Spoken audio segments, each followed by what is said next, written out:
Die letzten Wochen, ja, ich würde sagen, auch die letzten Tage noch sind unter dem Zeichen vom Sport gestanden. Die ganze Welt hat auf Tokio geschaut und hat diesen meist jungen Athletinnen und Athleten dabei zugeschaut, wie sie für das grösste Ziel von ihrem Leben kämpfen. Nämlich eine olympische Medaille zu gewinnen in der jeweiligen Disziplin, wo sie sich dafür qualifiziert haben. Und die Schweiz hat ein paar Sternstunden erlebt. Ich glaube, das kann man sagen. Und aufgepasst, Schweizer, wir müssen aufpassen, dass wir uns nicht an das Level gewöhnen. Aber was da an Medaillen geregnet hat, schon fast wie der Schweizer Sommer, so fest hat es geregnet, das ist unglaublich. Und so erinnere ich mich sehr gern zurück an vor ungefähr 2 Wochen, Dienstagmorgen bei uns im Büro, und einer von unseren Mitarbeitern, ein besonders Bike-Freudiger, hat uns dauernd updated, dass jetzt im Fall die 3 Schweizerinnen alle am Führen sind. Und dann, ja, es ist geschehen, wir haben 3 Schweizerinnen auf dem Podest gehabt und wir alle haben mitgejubelt. Grossartig. Bei Olympia ist Mitmachen schon alles. Wie viel mehr ist, wenn du so eine olympische Medaille gewinnst? Und ich habe gedacht, das passt zu dem Thema, das ich heute Morgen mit euch möchte mein Herz teilen. Und zwar ist es ein Thema, wo ich mich in meinen Ferien damit beschäftigen konnte, wo ich darin gelesen habe. Es ist das Thema von der Weisheit. Und so wage ich es heute zu behaupten, was das olympische Gold im Leben von einem Athlet ist die Weisheit über dem Leben vom Menschen. Und so freue ich mich sehr, mit euch diese Medaille zu entdecken. Was gibt es Edleres und Erstrebenswerteres im Leben von Menschen als Weisheit? Sie krönt ein Leben. Sie strahlt etwas aus. Menschen, die sie haben, die werden gesucht. Sie werden für Halt gesucht, für Rat. Ja, man könnte auch im Bild gesprochen sagen, es versprüht, ein weises Leben versprüht so einen Wohlgeruch und eine Anziehung. Und es wird zum Segen für andere. Und ich glaube, man kann sagen, dass Weisheit auf dem ganzen Planet, auf unserem ganzen Globus als erstrebenswert gilt. Quer durch die Religionen, durch Kulturen. In den einen Kulturen ist sie eng gekoppelt an das Älterwerden, an dass man gereift ist und eine alte Person ist. Aber eigentlich ist es nicht nur das. Ich glaube, Weisheit ist schon für junge Leute, alle Jungen da drinnen, erstrebenswert.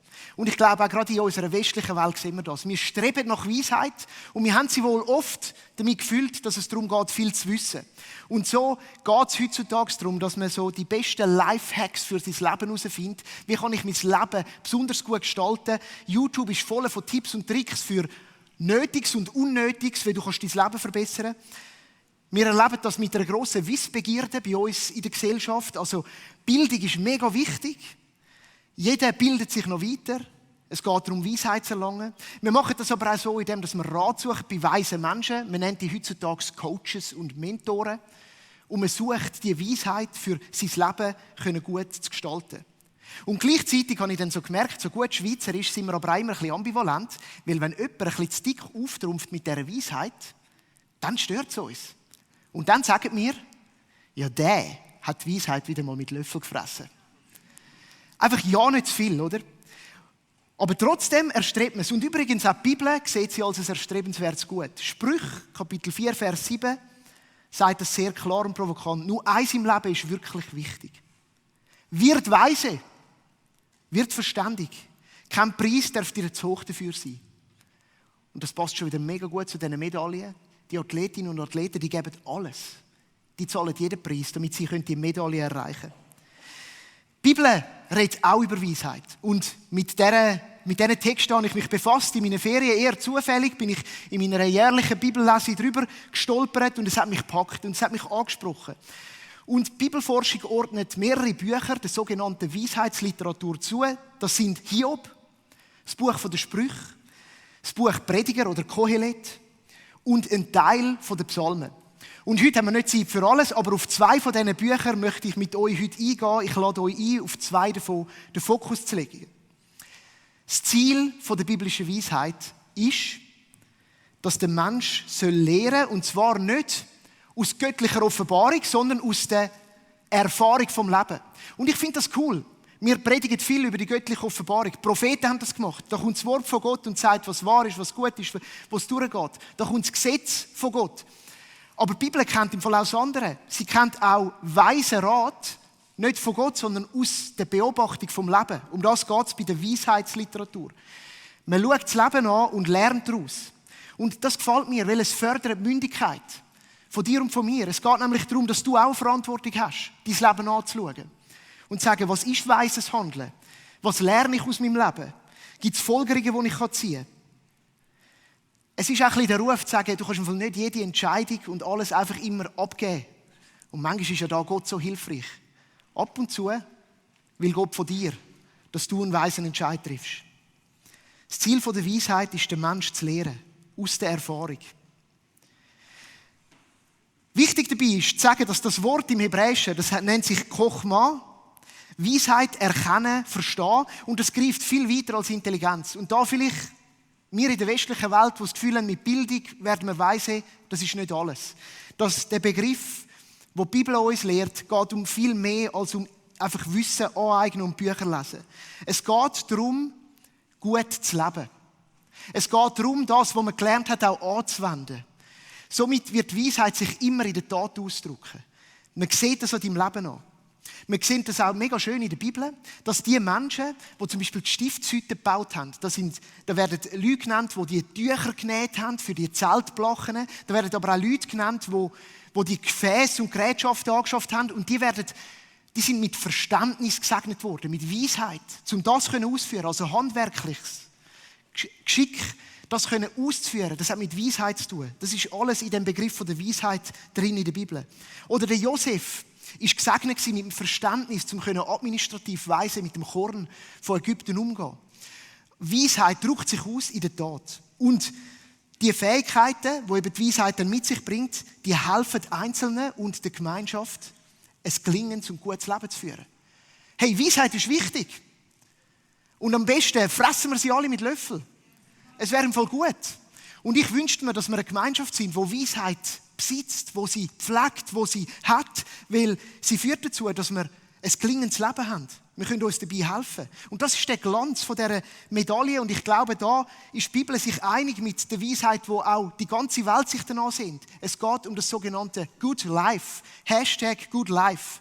Ich habe den mal eingegeben auf Instagram. Hey, da gibt es Millionen von Hashtag Good Life Posts. Es zeigt, nach was die Welt sich sehnt. Nach einem Good Life.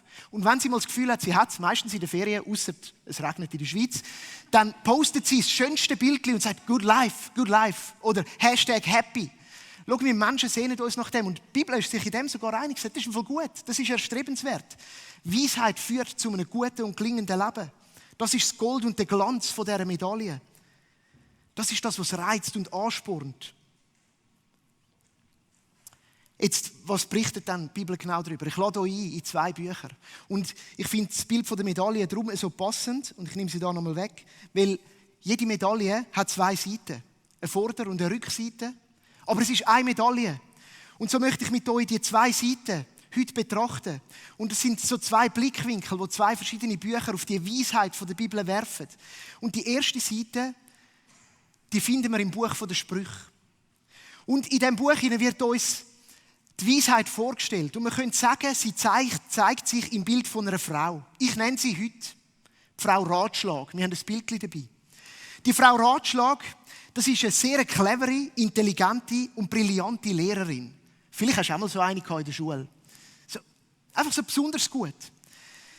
Die Frau Ratschlag, die verkörpert die Weisheit im Buch der Sprüche. Und der Zweck vom Buch der Sprüche, der wird uns schon sehr früh im Buch gezeigt. Es soll helfen, dein Leben sinnvoll zu führen, heisst es im Vers 3 von dem Buch. Dein Leben sinnvoll zu führen und zu gestalten und gute Ratschläge, Frau Ratschlag, zu erkennen und anzunehmen. Also auf der einen Seite von dieser Medaille findest du die Frau Ratschlag. Weisheit hat mit guten Ratschlägen zu tun. Und in den ersten 9 Kapiteln von dem Buch wird uns die Frau Ratschlag so vorgestellt. Die Weisheit, wie sie daherkommt. Und ich möchte euch einfach in ein paar Texte mitnehmen, was da drin so steht. Dort heisst es zum Beispiel, Vers 13 von Kapitel 3, glücklich ist der Mensch, der Weisheit findet und Einsicht gewinnt. Denn der Nutzen der Weisheit ist größer als der Erwerb von Silber und der Gewinn ist wertvoller als Olympiagold. Wieder das Bild, Silber und Gold, das gefällt mir. Es passt einfach so gut im Moment. Also die Weisheit ist erstrebenswert. Und wer sie findet, der gewinnt Einsicht. Der versteht etwas mehr. Und dann lesen wir einen anderen Vers, eine andere Stelle, und dort kommt so schön raus, wie die Weisheit uns eben als eine Person beschrieben wird. Das sind poetische Texte, das ist bildhafte Sprache, das ist immer so eine symbolhafte Bedeutung dahinter. Zum Beispiel im Vers 32 bis 34 vom Kapitel 8. Deshalb, meine Söhne, hört auf mich, denn wer meinen Weg wählt, ist glücklich. Hört auf meinen Rat und werdet klug. Verachtet ihn nicht. Glücklich ist, wer auf mich hört und täglich an meinen Toren nach mir Ausschau hält und vor meinem Haus auf mich wartet. Oh, welche Schüler wartet vor dem Haus von ihrer Lehrerin, bis sie endlich kommt und sie unterweist. Nicht ganz so der Realität entsprechend, aber das Bild wird uns gezeichnet von dieser Person, von der Weisheit, die Frau, die so klug ist, dass wir uns so nach ihr sehnen. Die ersten 9 Kapitel beschreiben die. Leset es selber mal. Und dann ab Kapitel 10 kommt eine Sammlung von Hunderten von Ratschlägen. Hunderte von Ratschlägen. Die meisten werden dem Salomo zugeordnet, dass er die geschrieben hat. Es hat auch ein paar andere, die werden anderen Menschen zugeordnet, die die verfasst haben. Und die Ratschläge, die spielen ins ganze Leben. Also ihr seht, bei Weisheit geht es ums menschliche Leben, um die Erfahrung drin. Das ist Glaube down to earth. Und das betrifft Beziehungen, das betrifft deine Arbeit, deine Art und Weise vom Arbeiten, das betrifft Sexualität, das betrifft Spiritualität, dein geistliche Leben. Und ein paar Beispiele werde ich euch auch hier wieder einfach vorlesen. Im Vers 12 vom Kapitel 10. Ratschlag: Hass führt zu Streit, aber Liebe sieht über Fehler hinweg. Vers 14. Wer klug ist, überlegt sich, was er sagt, aber ein Narr spricht vorschnell und richtet Schaden an. Vers 17. Wenn du Ermahnungen annimmst, bist du auf dem richtigen Weg. Wenn du dich gegen sie sträubst, läufst du in die Irre. Ein ganzes Buch, mehrere Kapitel, hunderte von Ratschlägen. Das ist Weisheit. Ratschläge für dein Leben. Und ich werde als erstes kurz ein Fazit ziehen zu dieser ersten Seite der Medaille, zu der Frau Weisheit, Frau Ratschlag. Die Sprüche sind sehr einfach. Sie sind kausal, das heisst, es passiert etwas und es gibt eine Folgerung daraus heraus. Sie zeigen logische Konsequenzen auf. Man könnte sagen, sie ordnet die Welt sehr simpel. Anleitung fürs Leben. Mach das und dann geschieht das. Die Grundaussage, die dahinter steckt, ist, die Erfahrung hat gezeigt, lebt dein Leben so und dann wird es gut. Und unter gut versteht das Buch der Sprüche, du wirst gesund sein, du wirst erfolgreich sein, du wirst ein langes Leben haben. Simpel einfach. Let's do it. Ein paar Ratschläge und dann machen wir das. Was nehmen wir aus dem raus für unser Leben? Also erstens mal, wenn du mal noch ein bisschen Zeit hast in diesem Sommer, lies doch mal das Buch der Sprüche. Es ist mega easy reading. Es ist mitten in dein Leben nie. Es ist einfach. Das ist meine Ermutigung. Zweitens, die Ratschläge, die haben etwas mit deinem Leben zu tun. Und Weisheit, die Eigenheit von Weisheit ist die, dass sie sich zeigt in der Tat. Das heisst, die Ratschläge allein bringen dir nichts, sie sind höchstens Schläge, ausser du fängst sie an anwenden und du bist lernbereit. Das Buch der Sprüche sagt auch genau das. Ein Ratschlag ist, bist offen für Rat. Bist offen für Korrektur. Das ist nicht so eine gesuchte Eigenschaft immer in der heutigen Zeit. Aber so, es ruft dir zu, weise sein heisst offen sein, auch andere Ratschläge und Meinungen anzuhören und dir Ratschläge fürs Leben zu nehmen. Es heisst, Gott auch zu erkennen als der guten Rat hat für dich. Und eben, wie schon gesagt, Weisheit führt immer zur Tat und fordert dich zum Handeln auf. Das heisst, sie zeigt sich immer dort, wo du nachher auch wirklich auslebst. Und das gefällt mir mega, weil da kommt so viel auch dann vom Neuen Testament rein. Und von diesen Worten von Jesus. Wo so aufgezeigt hat, dass es nicht langt, einfach irgendwo in dir rein etwas zu tragen, sondern dass sich in deiner Tat zeigt, wer du wirklich bist. Das ist so ein roter Faden durch die Bibel durch. Und ich muss euch sagen, es hat mich beschämt. Weil ganz ehrlich, manchmal habe ich schon das Gefühl, ich bin doch noch ein bisschen weise. Und das muss ich vielleicht auch noch erwähnen. Die biblische Weisheit, die schließt nicht einfach die alten Menschen ein. Wie gesagt, auch die jungen Menschen dürfen von ihr profitieren. Das Buch der Sprüche richtet sich viel auch, gerade an die jungen Menschen. Es ruft sie auf. Aber ich muss euch sagen, ich habe etwas festgestellt. Ich weiss mega viel, aber ich lebe mega wenig von dem. Und ich habe einen mega peinlichen Moment erlebt vor etwa 2 Wochen. Da habe ich nämlich so eine ironische Nachricht verfasst und habe die jemandem schicken und habe sie am falschen Empfänger geschickt. Hast du vielleicht auch schon mal gehabt? Mir geht es manchmal auch so. Und dann habe ich es erst recht spät gemerkt. Sprich, zu spät, um es nochmal zurückzuziehen, bevor es gesehen wird. Was machst du? Zuerst mal bin ich in die Ecke, mich schämen. Weil ich weiss eigentlich, dass das nicht geht. Und eigentlich ist es mega schade, dass ich es erst dann checke, wo es schon passiert ist. Weil es geht eigentlich sowieso nicht. Und in dem Moment hat es so zu mir geredet, gesagt, Dani, du hast das Gefühl, du bist weise, aber du bist es nicht. Weil es zeigt sich nicht in deinem Leben. Weisheit ist, zu handeln nach dem, was du weißt. Und ich habe gerade erst kürzlich mal da auf dieser Bühne gesagt, sind ein bisschen vorsichtig beim Tippen, wenn es um Kommentare geht und so weiter. Weisheit zeigt sich im Leben. Sie drückt sich aus im Leben. Ich habe dann bereut, bekannt und mich entschuldigt. Das ist das, was ich machen kann. Der Rest ist anderen überlassen. Genau, Weisheit zeigt sich in deinem Leben. Das mal zum Mitnehmen aus der einen Seite der Medaille. Jetzt gibt es aber ein Problem, das grosse Problem. Und das habe ich schon so oft angetroffen und es hat mich so oft schon herausgefordert. Im Laufe des Lebens hast du vielleicht auch schon festgestellt, dass die Erfahrung, die Sprüche darüber berichtet, nicht immer ganz mit der Realität übereinstimmt. Also da hat so viele gute Ratschläge, aber manchmal gehen die einfach nicht auf. Ich möchte ein Beispiel rausnehmen, es ist nur eines von vielen.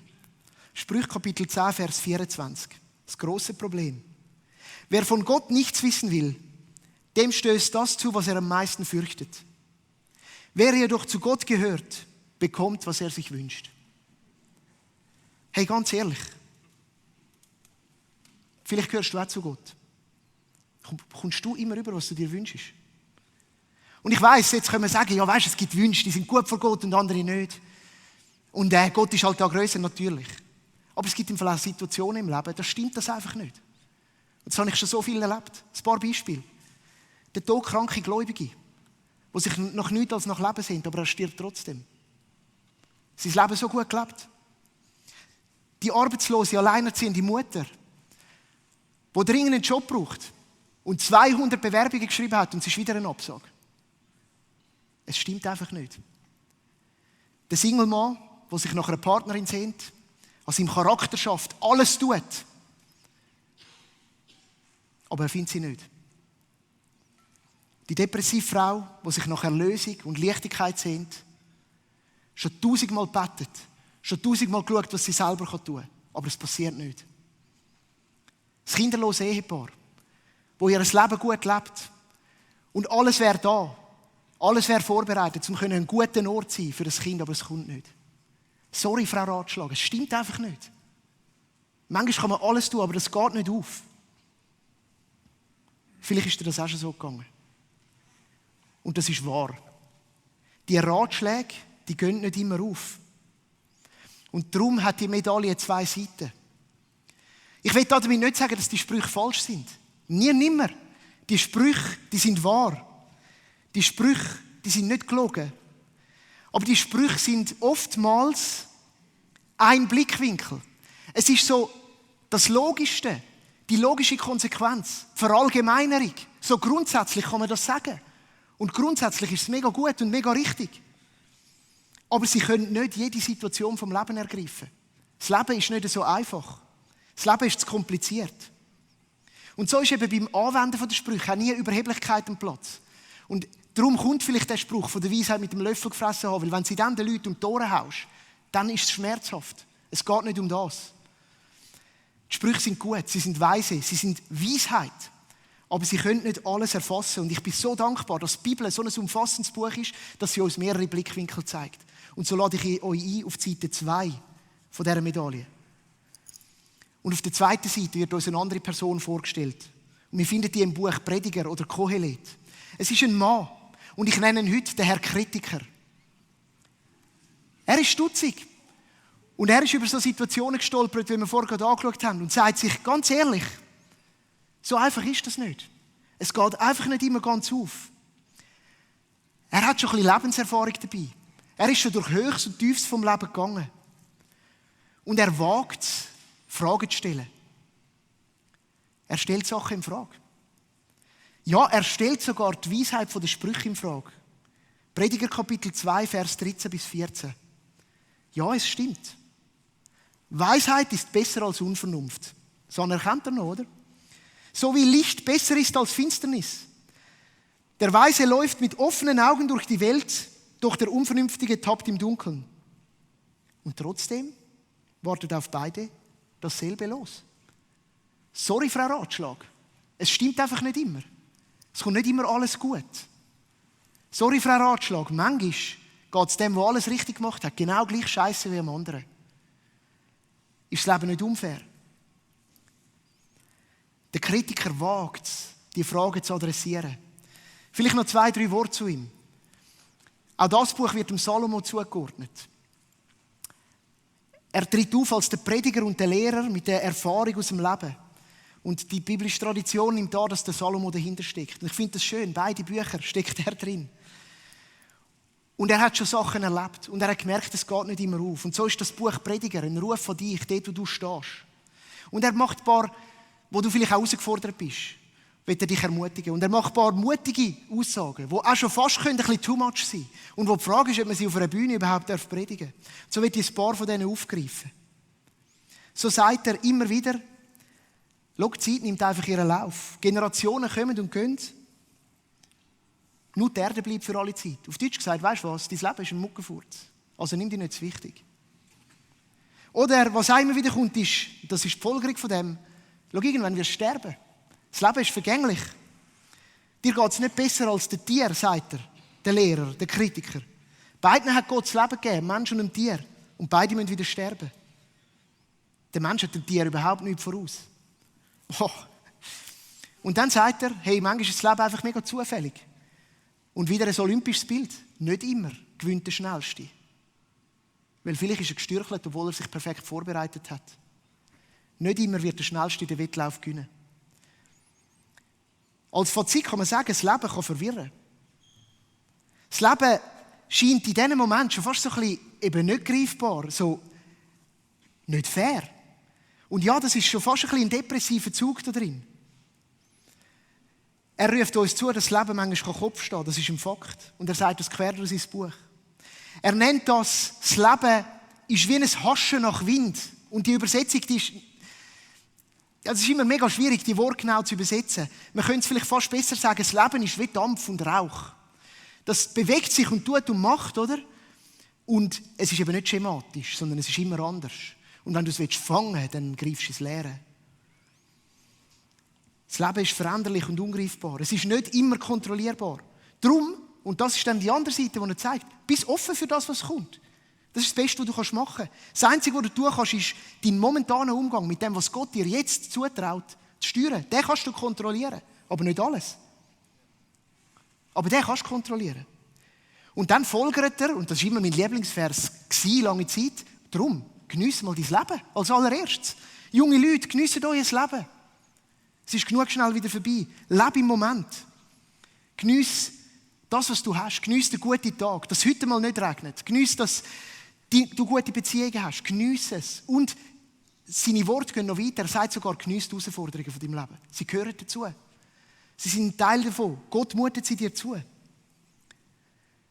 Der Kritiker anerkennt, dass das Leben nicht immer so einfach ist. Und das kann verunsichern.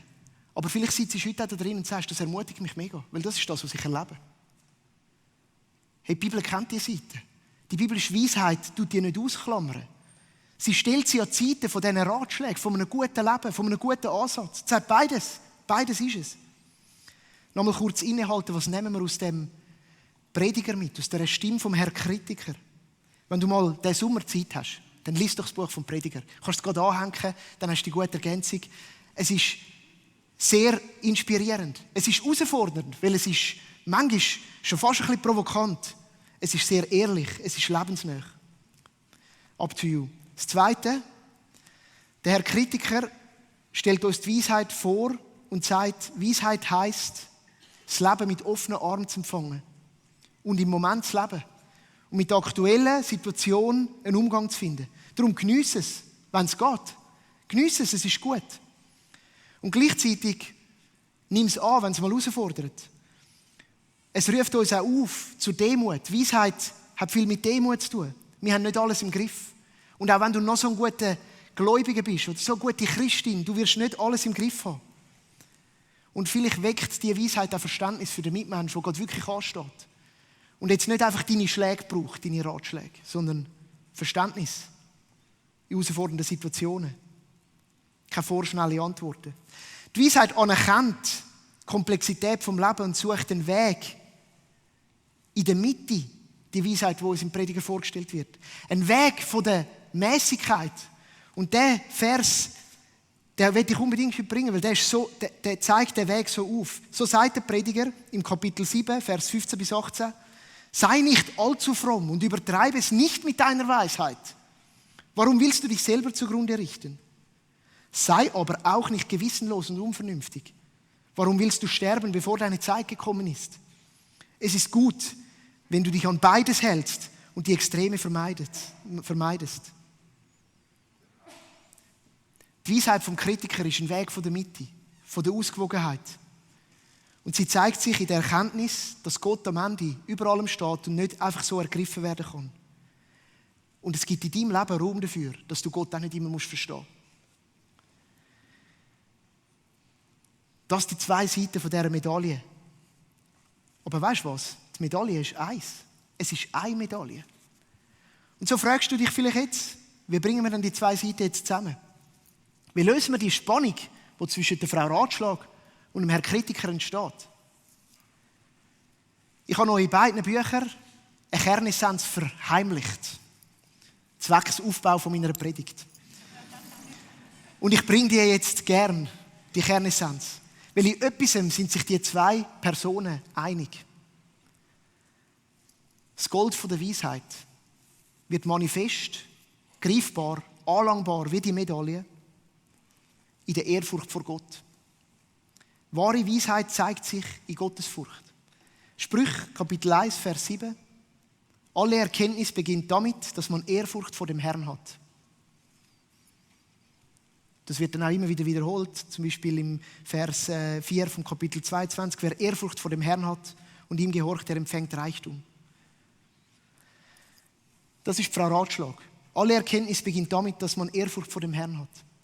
Genau gleich sagt der Kritiker. Prediger 7, Vers 18. Wer Ehrfurcht vor Gott hat, findet den richtigen Weg. Die beiden Seiten der Medaille, die zeigen uns etwas. Gott ist es wert, dass wir ihm mit Ehrfurcht begegnet. Das heisst, wir geben ihm seinen Platz, wir anerkennen seine Größe. Das hat zwei Aspekte, eben wieder die zwei Seiten der Medaille. Ehrfurcht und somit weises Verhalten heisst, im Sinn der Sprüche zu anerkennen, dass da ein Richtpunkt ist, ein Maßstab in Form von diesen weisen Ratschlägen, von einem Gott, der weise ist und der gewisse Kausalität ins Leben gesetzt hat. Und es ist besser, mal demütig zu sein und zu sagen, ich nehme die an. Und ich lasse mich inspirieren und ich folge denen. Die Ratschläge können gut tun, die geben mir einen Weg, die geben mir eine Leitplanke, die geben mir eine Zielrichtung.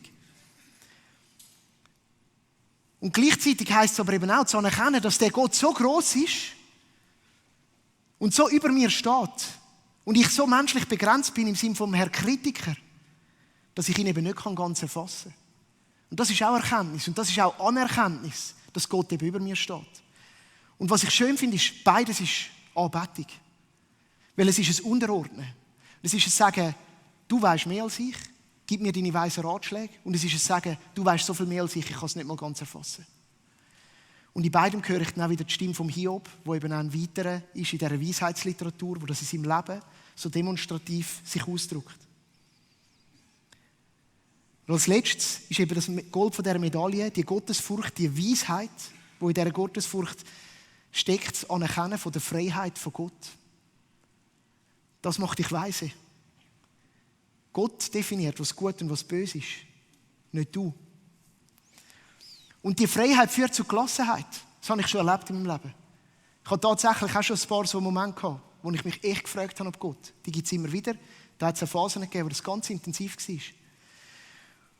Und zu erkennen, dass Gott frei ist, macht mich gelassener. Und gelassen heisst nicht gleichgültig, weil das ist die Gefahr am Prediger. Du kannst gleichgültig und depressiv werden. Aber Gelassenheit ist nicht gleichgültig. Gelassenheit bleibt aktiv, aber frei und befreiend für Gott. Und das ist ein Gewinn für dein Leben. Und es ist dann auch die Fähigkeit, mit den Challenges vom Leben umzugehen. Und es wird dich zu jemandem machen, der Menschen, die gerade mitten drin stehen, helfen dir drin und sie begleiten. Und so möchte ich dich heute reizen und sagen, schau, für die Olympiamedaille langt es vielleicht nicht. Obwohl, da kannst du sie auch noch recht alt gewinnen, je nach Disziplin, wo du jetzt nicht so die Intensität brauchst, einfach so ein feines Händchen beim Schiessen oder was auch immer. Da gibt es doch tatsächlich, aber wahrscheinlich langt es nicht mehr, sorry. Aber bitte, streck dich aus nach der Medaille von der Weisheit. Und ich möchte dich fragen, was ruft Gott dir heute Morgen zu? Und ich möchte dich fragen, mal ganz zuerst, strebst du nach dieser Weisheit? Oder bist du bis jetzt einfach froh gewesen, wenn du deinen Verstand kannst Gott abgeben kannst? Kannst sagen, schau du, die Bibel ruft dir zu, streb nach Weisheit. Und dann vielleicht die Frage für dich, wenn du sagst, mal, ich glaube, ich bin eigentlich noch weise, dann will ich dich fragen, zeigt sich die Weisheit in den Taten von deinem Leben? Weil dort ist es, wo sie sich zeigt. Sieht man in deinem Leben die Weisheit von Gott an? Das ist mega wichtig, wenn wir die Stadt auf dem Berg werden sie als Kirche. Weil sonst kommt sie nicht zum Ausdruck. Sonst sieht man sie nicht, spürt man sie nicht, macht sie keinen Unterschied. Ich möchte dich einladen, bewusst nach Weisheit streben, nach dieser Medaille. Und ich will mit der Frau Ratschlag zusammen dich rufen und sagen, ich lade dich ein. Frau Ratschlag, lade dich ein. In einer komplexen Welt gibt es gute Prinzipien. Und vielleicht hast du ein paar sehr aktiv verdrängt in den letzten Tagen, Monaten, Jahren. Ich lade dich ein. Hör sie. Demütig dich. Sehe sie, dass es gut ist, wenn du denen folgst. Sie geben dir Halt. Sie machen dich gottesfürchtig. Sie richten dich aus. Das ist Weisheit. Ich will aber auch mit dem Herrn Kritiker zusammen dir zurufen. Manchmal kommt es anders, als du denkst. Und auch wenn du all deine Pläne gemacht hast und alles das Beste gegeben hast, gibt es einen Gott, der über dir steht. Und das Leben spielt plötzlich mal anders, weil es ist komplex. Trotzdem meint Gott gut mit dir. Er traut es dir zu. Lass dich nicht entmutigen. Bist gottesfürchtig und akzeptiere, dass du nicht alles verstehen kannst. Das ist Weisheit. Gutes Leben ist nicht abhängig von den Umständen, sondern von deiner Haltung. Das Good Life drückt sich dort aus und dann ist es nicht immer ein Instagram-Moment. Aber in der Ehrfurcht von Gott. Es zeigt sich ganz praktisch an dem, ob du dir Zeit nimmst, dass er kann in dein Leben reden kann. Und das ist vielleicht so einfach noch ein Praxispunkt. Der Sommer ist immer gut, um sich mal zu überlegen, gibt es etwas zu korrigieren, so in der Hälfte des Jahres.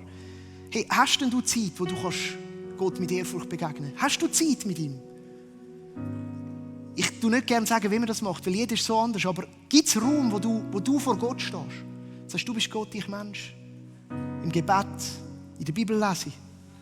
Wo du dich eben ausrichten kannst. Dort geschieht das. Dort kommt die Ehrfurcht zum Vorschein. Und der zweite Gedanke auch noch mit dein Leben ist, wenn du im Leben am Vertrinken bist, das ist mir heute Morgen aufs Herz gekommen, wenn die Umstände und dich eben so wirklich wie Wellen bedrohen, wenn du sagst, ich versuche alles, aber es geht nicht, mein Leben ist trotzdem scheiße, Gott meint es nicht gut mit mir, dann will ich dich bitten, such Hilfe. Die christliche Gemeinschaft ist auch der Ort der Weisheit. Such Hilfe, such Ratschlag, such Menschen, die dich begleiten. Melde dich, für das ist die Kirche da. Ich möchte beten. Lade euch ein zum Aufstehen dazu, wenn ihr mögt.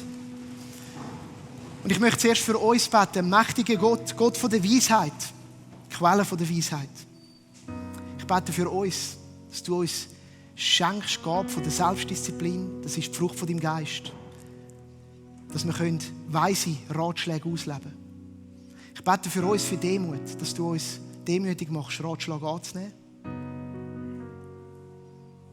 Auf ihn zu hören. Selber uns zu erniedrigen, uns zu bereichern und uns auch dann an dem auszurichten. Und ich bete für all die Brüder und Schwestern unter uns, wo im Moment das Leben wirklich nicht aufgeht, was im Moment nicht stimmt. Ich bete, dass du kommst mit deiner Weisheit, der Weisheit vom Prediger, der einfach mal anerkennt und sagt, ja, es geht nicht auf. Aber Gott ist trotzdem da. Und das rufen wir euch zu in dem Moment. Und ich bete für Ausdauer und für das Erkennen von Gott wie der Hiob, der das plötzlich können. Ich bete für Gottes Begegnungen, wenn du mitten in dem stehst, dass er dir begegnet. Ich bete für Gelassenheit über dein Leben, wenn du das bist. Und dann möchte ich beten für uns als Kirche, dass wir für andere Menschen erkennen, wo wir die Stimme von der Weisheit sein sollen. Schenke uns Freimut, Ratschläge zu geben, im richtigen Moment, in den richtigen Wort. Und schenke uns den Mut zu schweigen, dann, wenn es heisst, mitschweigen, mitlosen, mit anerkennen, es ist schwierig, dass wir nicht werden wie zu den Ratgeber vom Hiob. Wir brauchen da deine Hilfe. Und ich bete für uns alle miteinander im Sinn von Salomo. Wir stehen mitten in unserem Leben und manchmal ist es herausfordernd. Und wir brauchen deine Hilfe, Herr. Schenke uns Weisheit. Und sie möge sich zeigen in unserem Leben. Amen. Wie jeden Sonntag feiern wir Gottesdienst, damit wir eben auch miteinander Gott begegnen und zur Seite stehen. Und so lade ich dich ein, wenn du heute willst, etwas von Gott bringen, dann bieten wir dir an, dass du das auch mit jemandem zusammen kannst tun. Wir bieten das Gebet an vor Ort. Du darfst gerne da rüberkommen und Menschen sind da gerne mit dir beten, wenn du in der nächsten Zeit möchtest, etwas von Gott bewegen. Oder online kannst du klicken auf Online-Gebet und wir haben Leute online, die gerne mit dir auch beten, über den Livestream und die Anliegen von Gott bringen. Und ich möchte, wenn du da rein bist und noch nie persönliche Beziehung zu Jesus Christus eingeschlagen hast, dich herzlich einladen dazu. Vielleicht bist du da gewesen und hast jetzt von diesen weisen Gedanken gehört und sagst, ich will eigentlich die Weisheit. Ich will sie für mein Leben. Aber ich kenne den Gott nicht ganz. Ich weiss gar nicht genau, wie ich den finde. Dann habe ich eine gute Nachricht für dich. Der Gott von der Weisheit hat sich gezeigt in seinem leibhaftigen Sohn, den er auf die Erde gebracht hat. Und der Paulus, das ist ein Schreiber vom Neuen Testament, der sagt so schön, dass wir im gekreuzigten Christus die Weisheit von Gott erkennen. Die grösste Weisheit, die die Welt nicht verstehen kann, ist geschehen in dem, dass Gott seinen eigenen Sohn auf die Erde gebracht hat, geschickt hat, um sein Leben hingeben für dich und für mich, damit wir Anteil haben am ewigen Leben und an der Weisheit von Gott. Und wenn du das umarmen willst, dann bitte ich dich jetzt in dem Moment auch mit mir zu beten und vor Gott zu kommen. Allmächtiger Gott, deine Weisheit reizt mich. Ich brauche sie für mein Leben. So will ich heute zu dir kommen und sagen, ich will dir mein Leben anvertrauen. Danke hast du deine göttliche Weisheit, wo jedes menschliche Denken übersteigt, zeigt, indem du deinen Sohn Jesus auf die Erde geschickt hast für mich, wo die gleichen Herausforderungen vom Leben durchlebt hat und wo auch die Endlichkeit vom Leben durchlebt hat und überwunden hat mit seinem Tod und der Auferstehung. Ich möchte mein Herz dir anvertrauen, Vater im Himmel, dir Jesus Christus. Und ich will damit das ewige Leben in mein Leben aufnehmen. Danke vielmals. Amen. Und wenn du das heute das erste Mal gebetet hast, daheim oder da vor Ort, dann melde dich doch auch bei uns im Gebetsteam. Wir würden es lieben, mit dir ins Gespräch zu kommen und dich zu segnen.